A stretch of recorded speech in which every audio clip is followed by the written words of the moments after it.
Welcome back to my channel. কেমন আছো তোমরা সবাই? আশা করছি ভালো আছো। এবং যদি আমার আগের লেকচার ভালো লেগে থাকে প্লিজ কমেন্টে একবার জানিও এবং লাইক শেয়ার সাবস্ক্রাইব করো। সো আজকে আমাদের এম কি? আজকে আমাদের এম হচ্ছে ফাংশন অফ টিবিউল, যেটা স্টুডেন্টসদের বুঝতে একটু সমস্যা হয়, সেই জায়গাটাকে আমরা ইজিলি এবং উইথ প্যাশন বোঝার চেষ্টা করব। ঠিক এনসিইআরটি কে মুখস্থ করার না, বোঝার চেষ্টা করব। ওকে, সো স্টার্ট করা যাক। পেজ নাম্বার 209 নিউ এনসিইআরটি তে আমরা যদি যাই, নিউ এনসিইআরটি পেজ নাম্বার 209 এবং 2010 এ আমরা যদি যাই, আমরা দেখব এই হেডিংটা দেওয়া আছে ফাংশন অফ টিবিউলস।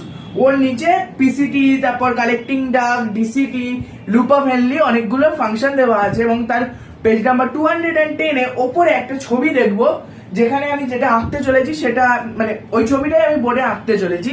সো একবার এঁকে নিই, তারপর ওখান দিয়ে আমি বোঝাতে শুরু করব।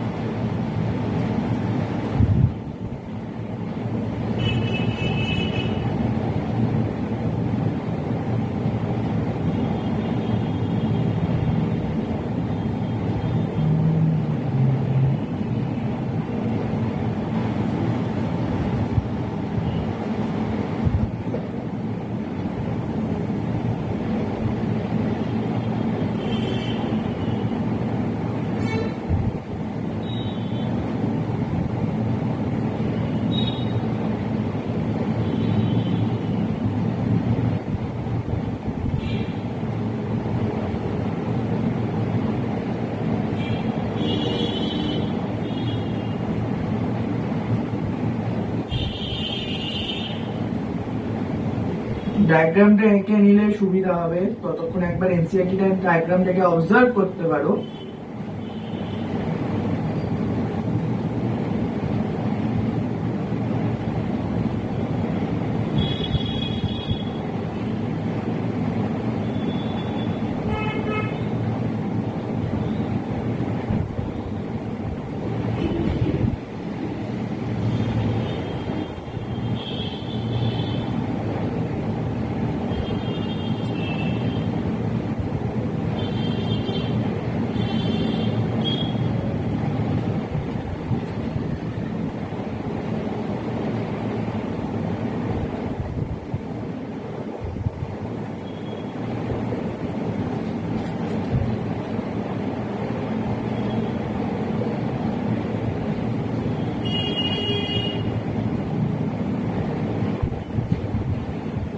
ওকে, সো এরকম একটা ডায়াগ্রাম আছে, ঠিক আছে, ওটা লাগবেও না, আমার জাস্ট এইটুকু লাগবে। এই পার্টটা মুছে দিচ্ছি, তাও একবার এঁকে নিই গ্লোমেরুলাসটা।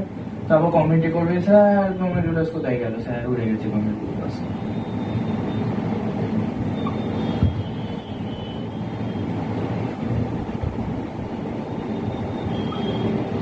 বাস ঠিক আছে। হ্যাঁ, জাজ করবে না কেউ, এবং কমেন্টে লিখবে না যে স্যার আপনি জয়েন করতে পারেন না। হ্যাঁ, আমি পারি না জয়েন করতে। ওকে, সো নামকরণ করা যাক, কাকে কি বলে। সো এটা তো গ্লোমেরুলাস, এই জায়গাটা বোম্যান্স ক্যাপসুল, এগুলো তো আমরা জানি।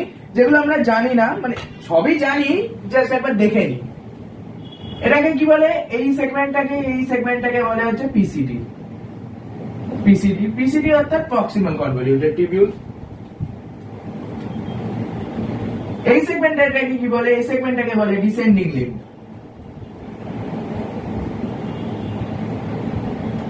কি বলে? Descending limb. ঠিক। আচ্ছা, এই ডিসেন্ডিং লিম্ব হওয়ার মানে নামকরণের পেছনে কি কারণ? সমস্ত নামকরণের পেছনে একটা কারণ থাকে, তো ডিসেন্ডিং লিম্ব নামকরণের পেছনে কারণ কি? ঠিক।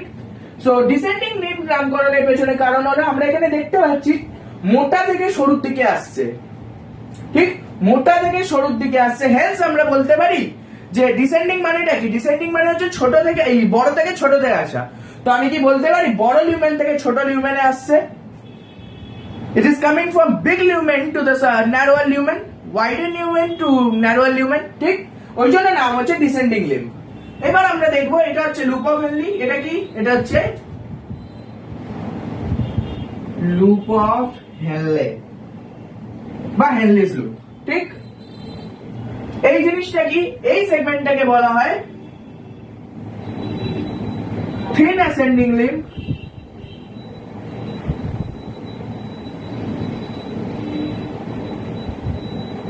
আর অবভিয়াসলি এই জায়গাটাকে বলা হয় ঠিক ascending lymph.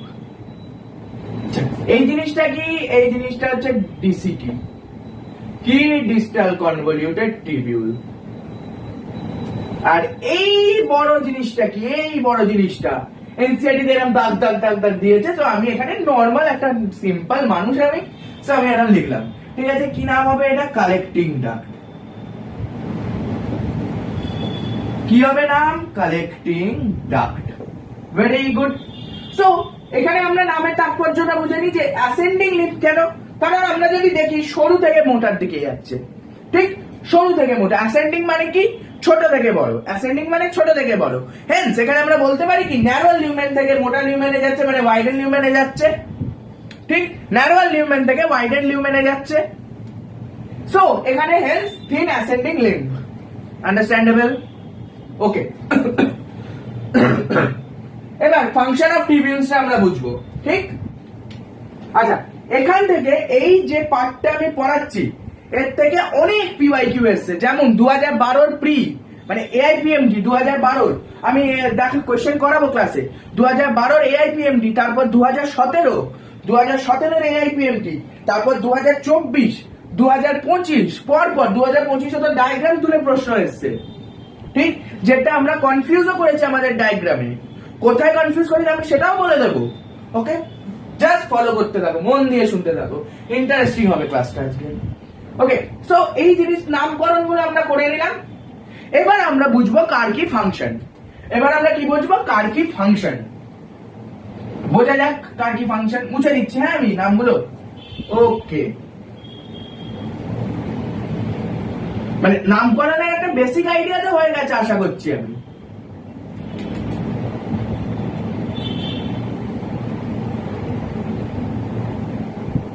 Okay,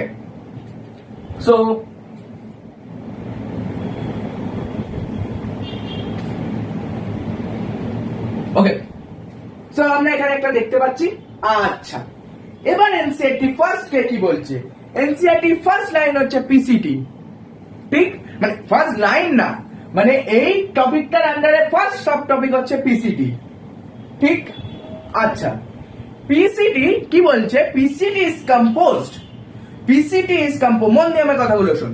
PCT is composed of simple cuboidal brush border epithelium. কি? Simple cuboidal brush border epithelium. তাহলে আমরা লিখে নেব, এখানটা লিখি, পিসিটি কি দিয়ে তৈরি? Simple cuboidal brush border epithelium. কি দিয়ে তৈরি? Simple cuboidal. এই জায়গাটা কিন্তু মাথায় রাখবো। এখানে এনসি আমাদের ঘুরিয়েছিল, দেখি কোন কোশ্চেনে এটা আমাদের ঘুরিয়েছিল,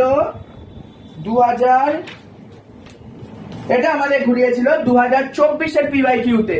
24 এর পিওয়াইকিউতে কিউবয়েডালের জায়গায় দিয়ে দিয়েছিল কলামনার এপিথেলিয়াম। লিখে রাখি 2024। তো আমি যেরকম লিখে দিচ্ছি এরকম তোমরা এনসিআরটি ফার্স্টে লিখে দিতে পারো যে কিউবয়েডালটা গোল করে ওখানে আমরা 2024 পিওয়াইকিউ বলে লিখে রাখবো, কারণ কিউবয়েডটাকে ঘুরিয়ে করেছিল কি কলামনার। তো ওই জায়গায় আমাদের স্ট্রাইক হওয়া উচিত যে কিউবয়েডাল। আচ্ছা, ব্রাশ, তারপর নামের সিম্পল কিউবয়েডালটা বুঝলাম। এবার ব্রাশ বর্ডার এপিথেলিয়াম মানেটা কি?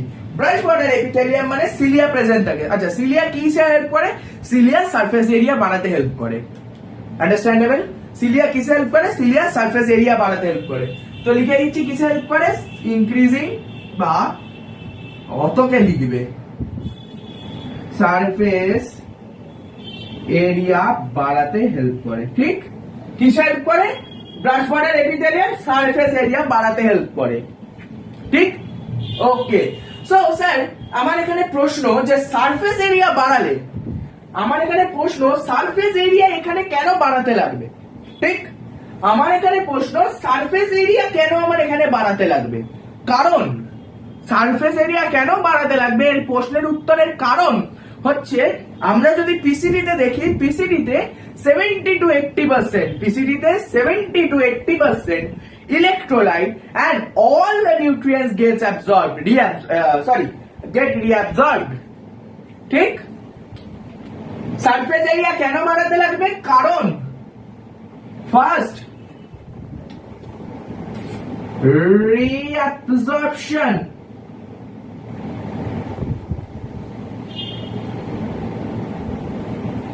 of all the nutrients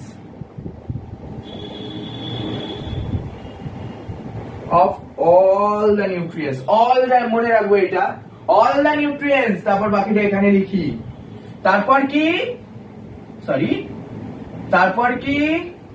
তারপর হচ্ছে 70 to 80% ভ্যালু গুলো মাথায় রাখবো 70 to 80% কি রিঅ্যাবসর্ব হয় 70 to 80% water and electrolyte reabsorb হয় কি হয় 70 to 80% water and electrolyte reabsorb হয় আশা করছি বোঝা গেছে আচ্ছা মুছে দিচ্ছি হ্যাঁ এগুলো জাস্ট একবার বইয়ের পাশে লিখে নেব তাহলে যদি স্কুলে প্রশ্ন করে যে স্যার এই সারফেস এরিয়া বাড়ানোর কাজ কি এই সারফেস এরিয়া বাড়ানোর কাজ হচ্ছে মোস্ট অফ দ্য নিউট্রিয়েন্টস আর অল মোস্ট আর অল এর মধ্যে একটা ডিফারেন্স আছে আমি মোস্টটা বলেছি এখানে কিন্তু আমি ভুল করেছি এটা আমার বলা উচিত অল কারণ এনসিইআরটি বলেছে all the nutrients hence all the nutrients gets absorbed and 70 to 80% of water and electrolytes get absorbed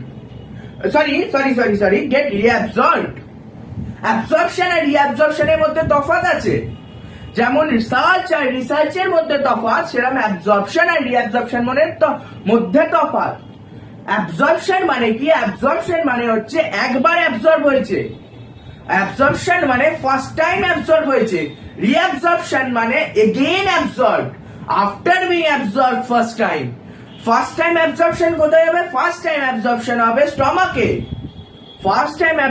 হবে স্টমাকে reabsorb কখন হবে reabsorb হবে কিডনিতে ওই জন্য reabsorption not absorption ঠিক concept crystal clear okay sir আচ্ছা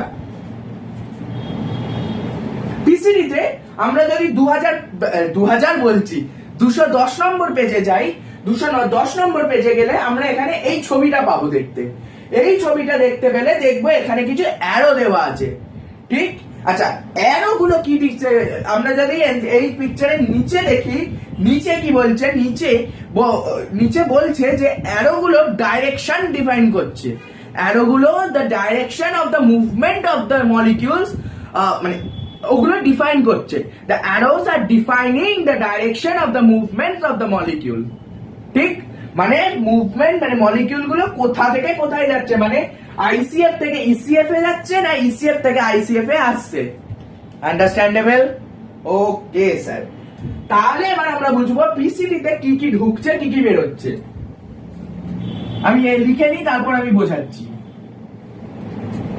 ব্ল্যাক দিয়ে লিখবো না মনে থাকবে না ব্ল্যাক দিয়ে লিখলে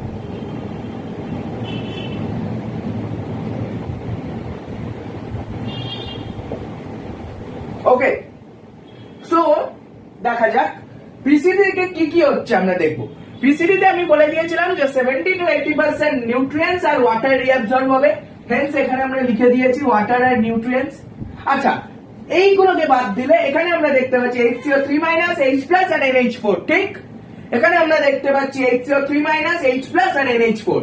এইগুলো কি করে দেখ, আমরা ন্যাচারালি কেমিস্ট্রিতে কি পড়েছি, আমরা ন্যাচারালি কেমিস্ট্রিতে পড়েছি HCO3 মাইনাস ইজ আ অ্যাম্ফোথেরিক, কি বলছি, ইজ আ অ্যাম্ফোথেরিক, আবার অ্যাম্ফোথেরিক অক্সাইড হয়ে যাচ্ছে, ইজ আ অ্যাম্ফোথেরিক অক্সাইড। ঠিক, HCO3 মাইনাস কি, HCO3 minus is a amphoteric oxide, but in this case PCD তে ওটা বেস হিসাবে কাজ করছে। PCD তে HCO3 মাইনাস কি হিসাবে কাজ করছে, বেস হিসাবে কাজ করছে। এবার আমরা কি জানি, এটা আমাদের মনে রাখার একটা জাস্ট জেস্টার, যে মানে যে জেস্টার কি মনে রাখার জাস্ট চেষ্টা, যে দেখ এই আমাদের ইউরিন কি হয়, আমাদের ইউরিন অ্যাসিডিক হয়, আমাদের ইউরিন কি হয়, আমাদের ইউরিন অ্যাসিডিক হয়। সো আমাদের অ্যাসিডিটিটাকে মেনটেন করার জন্য বেসটাকে তো বের করতে হবে, অ্যাসিডিটিটাকে মেনটেন করার জন্য বেসটাকে তো বের করতেই হবে আমাকে। সো ওই অ্যাসিডিটিটাকে মেনটেন করার জন্য বেসটাকে আমরা বের করে দিচ্ছি অ্যাসিড কি জানি, অ্যাসিড কি বলে, অ্যাসিড ডিসোসিয়েট করে H প্লাস আর একটা আয়নে, H প্লাস আয়নে ডিসোসিয়েট করে। ঠিক, অ্যাসিড H প্লাস আয়নে ডিসোসিয়েট করে। তো আমি যদি এইটা ভাবে ভাবি যে H প্লাস আয়ন ঢোকালে যদি অ্যাসিডিটি বাড়ে, তাহলে আমি অ্যাসিডিটি বাড়ানোর জন্য H প্লাস আয়ন ঢোকাচ্ছি। ঠিক, H প্লাস আয়ন ঢোকাচ্ছি। আর পিএইচ টাকে ব্যালেন্স করার জন্য, কাকে ব্যালেন্স করার জন্য, পিএইচ টাকে ব্যালেন্স করার জন্য NH4 ঢোকাচ্ছি। হেন্স এনসিইআরটি লাইনে কি বলেছে, এনসিইআরটি লাইন বলেছে to maintain the ionic balance and the pH balance of the filtrate, NH plus and H plus and NH4 is selectively secreted and HCO3 minus is absorbed. মনে রাখবো কথাটা, HCO3 minus is absorbed। তোরা যদি বিশ্বাস না করিস 2000 আবার 209 পেজে গিয়ে এনসিইআরটি লাইনটাকে মার্ক করে রাখতে পারিস, অ্যাবজর্ব বলেছে। HCO3 minus PCD তে ফার্স্ট টাইম অ্যাবজর্ব হয়, HCO3 মাইনাস PCD তে ফার্স্ট টাইম অ্যাবজর্ব হয়। এখান দিয়ে যদি 2026 এ কোশ্চেন চলে আসে, যে স্টেটমেন্টে বলে দেয় যে in the PCD HCO3 minus is reabsorbed, in the PCD HCO3 minus is reabsorbed, স্টেটমেন্টটা ফলস হবে। এবং এইটা 2026 এ চলে এলে আমি একদম অবাক হব না।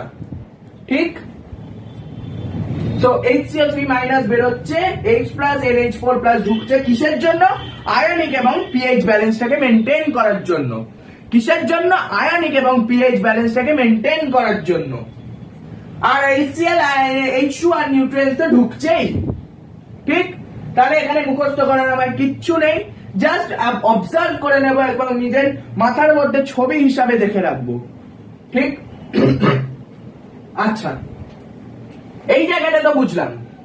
এবার আমরা আস্তে আস্তে নিচের দিকে নামি। নিচের দিকে বলতে এখানে কি বোঝাচ্ছে, লুপ অফ হেনলি বোঝাচ্ছে। নিচের দিকে বলতে এখানে কি বোঝাচ্ছে, লুপ অফ হেনলি বোঝাচ্ছে।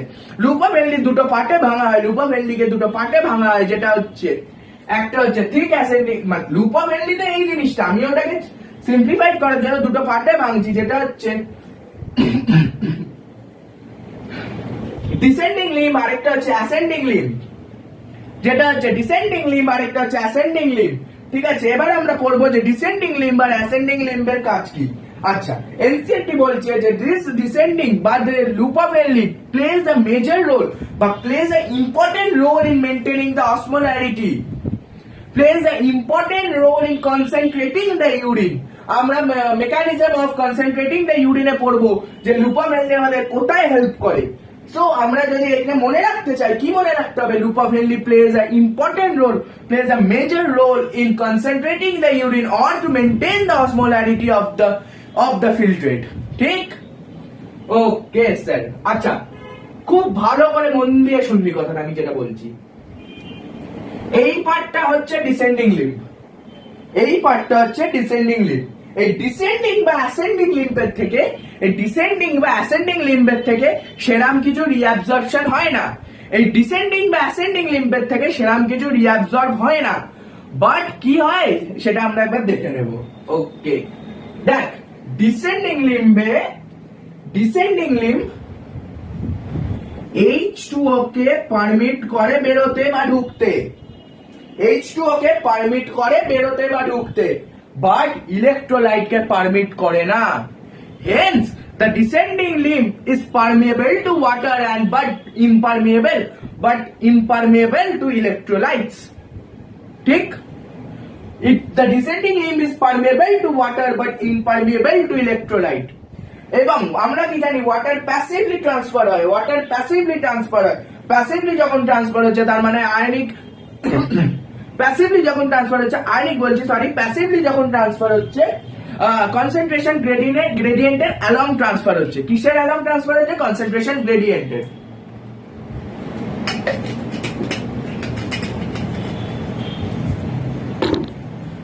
কনসেন্ট্রেশন গ্রেডিয়েন্টের অ্যালং ট্রান্সফার হচ্ছে, ঠিক? আবার মন দিয়ে শুনবি, 2012 থেকে শুরু করে 2017, 2024 সবেতে এখান থেকে কোশ্চেন এসছে, এই স্টেটমেন্টটা তুলে কোশ্চেন এসছেই এসছে। কি দেখছি আমি আবার বলছি, descending limb the descending limb is impermeable to electrolytes but is permeable to water. Descending limb is impermeable to electrolyte but is permeable to water. ঠিক? ওকে স্যার, দেখি একবার 2017 কোশ্চেনটা একবার দেখে নিই আমি, সরি 2024 ওকে 2024 কোশ্চেনটা দিয়েছিল, 2024 জাস্ট উল্টো করে দিয়েছিল যে ডিসেন্ডিং লিম্ব আর impermeable to water and is permeable to electrolyte, which is false. এখানে কি ট্রু স্টেটমেন্ট হতো যে descending limb is permeable to water and impermeable to electrolyte. আচ্ছা, এটা আমরা মনে রাখবো কি করে? এতক্ষণ যে আমি বকবক করলাম, এটা আমরা মনে রাখার একটা সহজ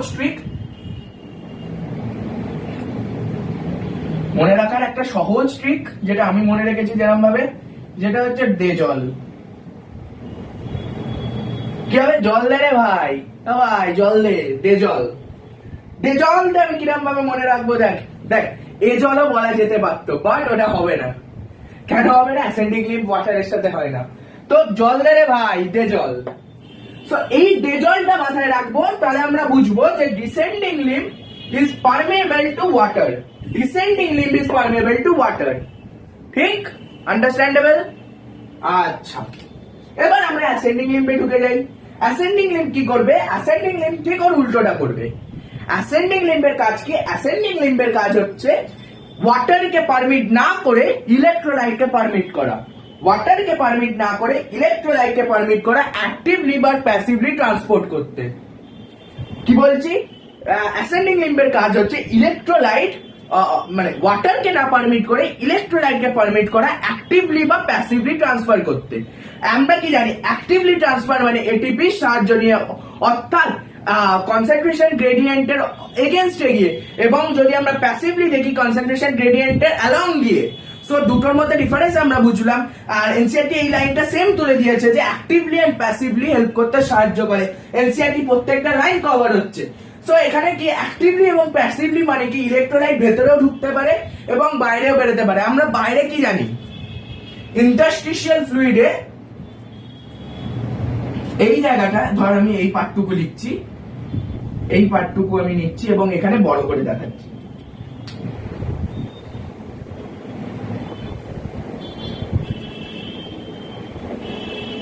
এই পার্টটুকুকে আমি এখানে বড় করছি। এইটা ধর ইসিএফ আর ভেতরটা আইসিএফ, ঠিক? বাইরেটা কি? বাইরেটা ইসিএফ, ভেতরটা আইসিএফ। একটা সেল যদি আমি এটাকে ধরি, তো অ্যাক্টিভলি কখন হবে, প্যাসিভলি কখন হবে? দেখ, ভেতরে তো ইলেকট্রোলাইট বেশি আছে, ঠিক কিনা? ভেতরে তো ইলেকট্রোলাইট বেশি আছে। কেন বেশি আছে? কারণ সরি আমার একটা ভুল হয়েছে, সরি খুব বড় ভুল করেছি আমি।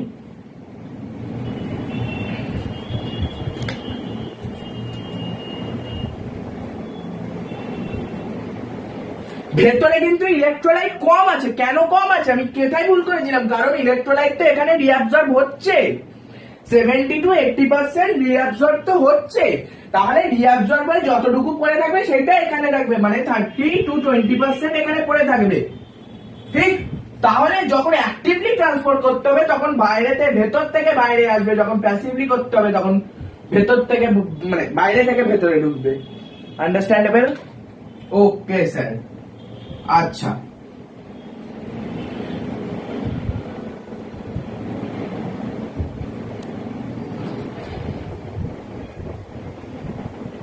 এখানে একটু খারাপ হয়ে গেল, নেভার মাইন্ড, আমি ঠিক করে দিই।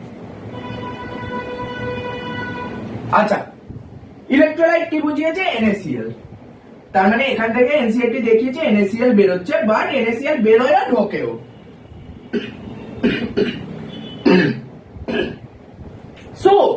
সো এনসিআরটি একটা কথা বলেছে যে as the filtrate move along the distal convoluted tubule, it gets concentrated and when it moves along or moves upward, তখন ওইটা diluted হয়ে যায়। ঠিক? তাহলে আমি দিচ্ছি ডাউনওয়ার্ড, কনসেন্ট্রেশন বাড়ে,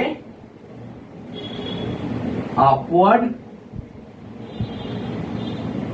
কনসেন্ট্রেশন কমে।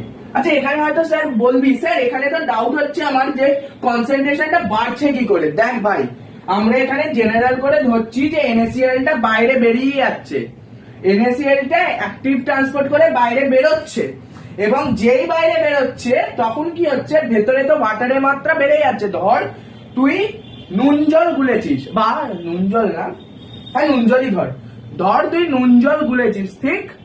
এবার নুন জলটা গোলার সময় তুই কিছু রক সল্ট দিয়েছিস, মানে সন্দক লবণ, যেটা সন্দক লবণ বলে না, ওটা তুই জলে দিয়েছিস, জলে দিয়ে আবার গুলে দেখছিস কিছু সল্ট পার্টিকেল এখনো জলে আছে। এবার তুই যদি ওই সল্ট পার্টিকেল গুলোকে তুলে নিস, যেগুলো এখনো ঠিক করে ডিজলভ হয়নি, ওই সল্ট পার্টিকেল গুলোকে তুলে দিস, তাহলে আগের তুলনায়, মানে যখন তুই সব সল্ট গুলো ডিজলভ করতে দিয়েছিলিস, আগের তুলনায় পরের concentration of water is more, মানে concentration of salt is less, hence the solution is more diluted. তার মানে ঠিক এখানে জলটা যেই বেড়ে যাচ্ছে, কনসেন্ট্রেশন মোর ডাইলিউটেড। তাহলে আবার বলছি, যখন নিচের দিকে নামছে concentration increases, and when it is moving upward concentration decreases. Understandable? Easy? আচ্ছা, এবার DCT তে ঢোকা যাক। কিসে ঢোকা যাক? DCT তে।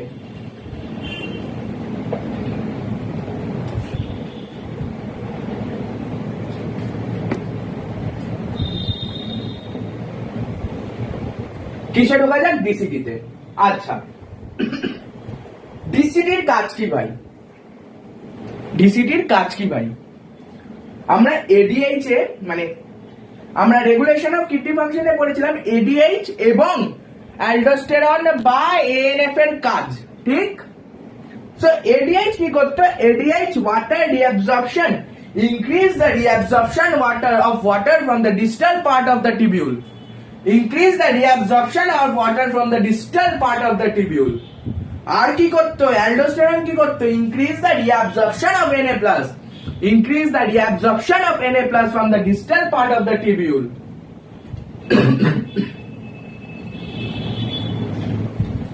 তো আমি এখানে আঁকতে পারি কি? মানে আমি তো আঁকবো, কি আঁকবো হচ্ছে, দেখ Na+ বেরিয়ে যাচ্ছে, Cl- বেরিয়ে যাচ্ছে, জল বেরিয়ে যাচ্ছে, এইগুলো তো বেরিয়ে গেল। এইগুলোকে সাবস্টিটিউট করতে কারা ঢুকবে? এইগুলোকে সাবস্টিটিউট করতে selective secretion of K+ and H+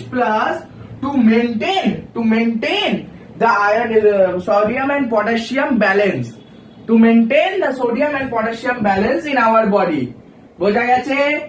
আচ্ছা, এবার ডিসিটি তাহলে ক্লিয়ার। ডিসিটি তে কিচ্ছু নেই, ওই অ্যালডোস্টেরনের কাজগুলো আমরা আগেই বুঝে নিয়েছিলাম ডিসিটি তে কি হয়। এবার আমরা যাই হচ্ছে কালেক্টিং ডাক্টে। এবার আমরা কিসে যাই? কালেক্টিং ডাক্টে। কালেক্টিং ডাক্টে আমরা কি বুঝবো? কালেক্টিং ডাক্টে মেজরলি কালেক্টিং ডাক্টে ইলেকট্রোলাইট এবং ওয়াটার রিঅ্যাবজর্ব হয়। কন্ডিশনাল রিঅ্যাবজর্পশন অফ ওয়াটার, মানে এখানে কালেক্টিং ডাক্টে আস্তে আস্তে ইউরিন, মানে কালেক্টিং ডাক্টে যেই ঢুকলো, কালেক্টিং ডাক্টে ইউরিনটা অনেকটা কনসেন্ট্রেটেড হয়ে যায়, কারণ ওয়াটার রিঅ্যাবজর্ব হয়ে যায়। আচ্ছা, এই কালেক্টিং ডাক্ট অর্ধেকটা থাকে কর্টেক্সে আর অর্ধেকটা থাকে মেডিউলায়। অর্ধেকটা থাকে কর্টেক্সে, অর্ধেকটা থাকে মেডিউলায়। এই কালেক্টিং ডাক্ট আরেকটা জিনিস সিক্রিট করে, এই কালেক্টিং ডাক্ট আরেকটা জিনিস সিক্রিট করে, যেটা হচ্ছে ইউরিয়া। কি সিক্রিট করে? ইউরিয়া। কি সিক্রিট করে? ইউরিয়া। এবং এই ইউরিয়াটা কিসের কাজে লাগে? এই ইউরিয়াটা অসমোলারিটি মেনটেন করতে কাজে লাগে। আন্ডারস্ট্যান্ডেবল? এই ইউরিয়াটা কিসের কাজে লাগে? অসমোলারিটি মেনটেন করতে কাজে লাগে। এবার আমরা একটু কোয়েশ্চেন দেখে নিই। 2025 এর কোয়েশ্চেনটাই আনি আমি তোমাদের সামনে। আমি এই ডায়াগ্রামটা দেখেই করব। আচ্ছা, 2025 এ কিরকম কোয়েশ্চেন এসেছিল? 2025 এ কোয়েশ্চেন এসেছিল কি, এই ডায়াগ্রামটা দিয়ে দিয়েছিল এবং কিছু অপশন দিয়ে দিয়েছিল। সো ফার্স্ট অপশন আমরা যদি দেখি, সেটা হচ্ছে HCO3- টা ছিল, NaCl টা ছিল এবং H2O টা ছিল। সেকেন্ড অপশন কি, H+ ছিল আর NH4+ ছিল। সরি NH3 হবে, এটা আমি ওই জন্য ভাবছিলাম। ঠিক, NH3 ছিল ফার্স্ট অপশন। আর ডিসিডি তে কি ছিল? ডিসিডি তে ছিল H2O, HCO3-। আরেকটা জিনিস বলতে ভুলেছি, সরি, এক্সট্রিমলি সরি, আমি আগে মেনশন করেছিলাম যে আমি যেটা বলতে ভুলেছি সেটা হচ্ছে এই ডিসিডি থেকে আরেকটা জিনিসও হয়, যেটা হচ্ছে HCO3-। DCD is capable of reabsorption of HCO3-। DCD is capable of reabsorption of HCO3-। ঠিক, আমি এই লাইনটা আগে বলেছি যখন অ্যাবজর্পশন আর রিঅ্যাবজর্পশনের মধ্যে তফাৎটা বোঝাচ্ছিলাম, এবং পরে বলতে ভুলে গেছি একদম। ঠিক আছে, আমি এখন বলে দিলাম যে HCO3- is capable of reabsorption of HCO3-। ঠিক, আশা করছি মুখস্থ করার কিছু নেই, জাস্ট দেখে আমরা এগুলো একবার অবজার্ভ করে নেব এবং কোশ্চেনটা আমরা দেখি, কন্টিনিউ করি। সো কোশ্চেনটা H2O দিয়েছিল ফার্স্ট অপশনে, এখানে এগুলো সব, এখানে যেগুলো আছে সব দিয়েছিল। H2O দিয়েছিল, HCO3- দিয়েছিল এবং ভেতর থেকে দিয়েছিল যে ঢুকছে NaCl, মানে NaCl বেরোচ্ছে না, NaCl সিক্রিট হচ্ছে আর H+ সিক্রিট হচ্ছে, মানে K+ এর জায়গায় ওরা NaCl দিয়ে দিয়েছিল। হেন্স ওই অপশনটা রং হয়েছিল ফার্স্ট এরটা।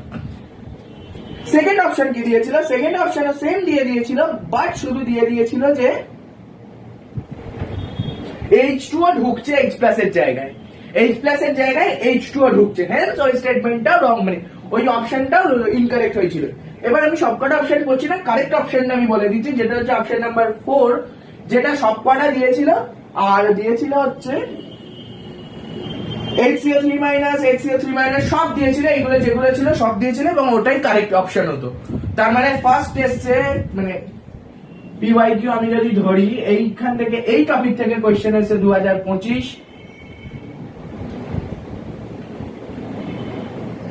2024 24-এ কি কোশ্চেন এসেছে আমি দেখিয়েছিলাম। 24-এ কি কোশ্চেন এসেছে? 24-এ কোশ্চেন এসেছে ফার্স্ট, যেটা হচ্ছে ডিসিডি থেকে, ডিসিডি বলছি সরি, অ্যাসেন্ডিং লিম্ব থেকে, যে descending limb is impermeable to water and permeable to electrolyte. ওটা ভুল হবে, দেজল দিয়ে আমরা মাথায় রাখবো।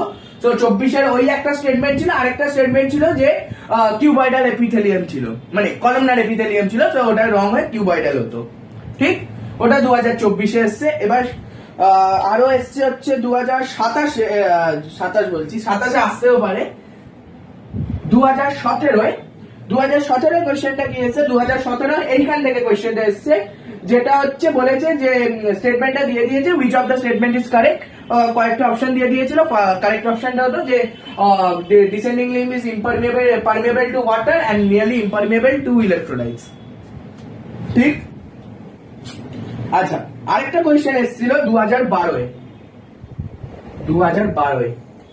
আরো কোশ্চেন এসেছিল 2015-এ। এখান থেকেই বলেছিল 2015-এর কোশ্চেনটা কি এসেছিল, যদি আমি পিসিডি কে রিমুভ করে দিই আমার কি হবে? যদি আমি পিসিডি কে রিমুভ করে দিই আমার ইউরিনটা মোর ডাইলিউটেড হবে, অ্যাজ ওয়াটার এন্ড নিউট্রিয়েন্টস রিঅ্যাবসর্ব হবে না। অনেকে বলবি হ্যাঁ H2O কিন্তু রিঅ্যাবসর্ব হবে ডিসিডি তে, বাট ওটা কন্ডিশনাল। ইনফ্যাক্ট একটা ওয়ার্ড মেনশন করেছে, কন্ডিশনাল রিঅ্যাবসর্পশন, মানে এডিএইচ যদি সিক্রিট না হয় ওখান থেকে বেশি ওয়াটার রিঅ্যাবসর্ব হবে না। Most of the water is reabsorb from PCD. Hence যদি আমরা পিসিডি কে সরিয়ে দিই আমার ইউরিনটা মোর ডাইলিউটেড হয়ে যাবে। আচ্ছা, 2015 হয়ে গেল। 2012 কোশ্চেনটা কি এসেছিল? 2012 এই পিসিডির একটা লাইন তুলে বলেছিল হুইচ টিবিউল, মানে পারফর্ম দ্য ফলোইং ফাংশন। ফাংশনটা দিয়ে দিয়েছিল, পিসিটি ডিসিটি এগুলো সব দিয়ে দিয়েছিল, তো পিসিটি অপশন গিয়েছিল ওতে। ঠিক আছে, আরো কোয়েশ্চেন।